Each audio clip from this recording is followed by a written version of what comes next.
Assembly సమావేశాల్లో గిరిజన ప్రాంత సమస్యలను ప్రస్తావిస్తానని పాడేరు ఎమ్మెల్యే విశ్వేశ్వరరాజు స్పష్టం చేశారు. పాడేరులో ఏర్పాటు చేసిన మీడియా సమావేశంలో ఆయన మాట్లాడుతూ జీవో నెంబర్ 3/1/70 చట్టం వంటి సమస్యలను సభ దృష్టికి తీసుకొస్తానని వెల్లడించారు. పాడేరు మోదకొండమ్మ అమ్మవారి ఆలయానికి నూతన కమిటీని ఏర్పాటు చేస్తానని తెలిపారు. ఆలయ కమిటీ ఏర్పాటులో మాజీ ఎమ్మెల్యే గిడ్డి ఈశ్వరి రాజకీయం చేస్తున్నారని విమర్శించారు. ఇక్కడ మన ఆదివాసీలకు జీవో నెంబర్ 3 అనేది చాలా ప్రధానమైనటువంటి అంశం.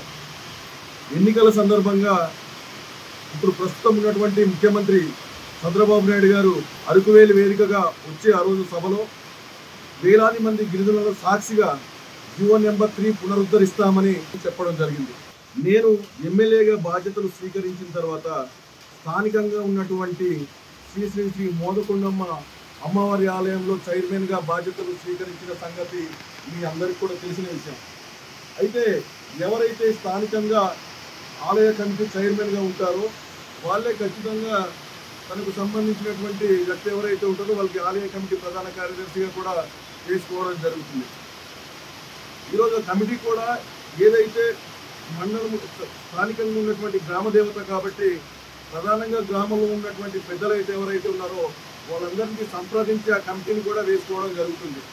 కానీ ఈ మధ్యకాలంలో గతంలో ఎమ్మెల్యేగా వైఎస్ఆర్ కాంగ్రెస్ పార్టీ ఎమ్మెల్యేగా గెలిచి మాకు పార్టీ ఫిరాయించి టీడీపీలోకి వెళ్ళిపోయినటువంటి గిడ్డీశ్వర్ గారు మతి భ్రమించి మాట్లాడుతున్నారు. ఈరోజు మేము అధికారంలో ఉన్నాం కాబట్టి మేము చెప్పిన వ్యక్తికే ఆలయ కమిటీ ప్రధాన కార్యదర్శిగా నియమించాలి, మేము చెప్పిన వ్యక్తులకే ఇక్కడ కమిటీ మెంబర్స్గా కేటాయించాలని చెప్పి ఈరోజు మాట్లాడుతుంటే చాలా ఈ దెయ్యాలు వేలలు వల్లించేట్టుంది. ఈరోజు మా మాజీ శాసనసభ్యులుగా మిమ్మల్ని ఎప్పుడు కూడా గౌరవించుకుంటాం.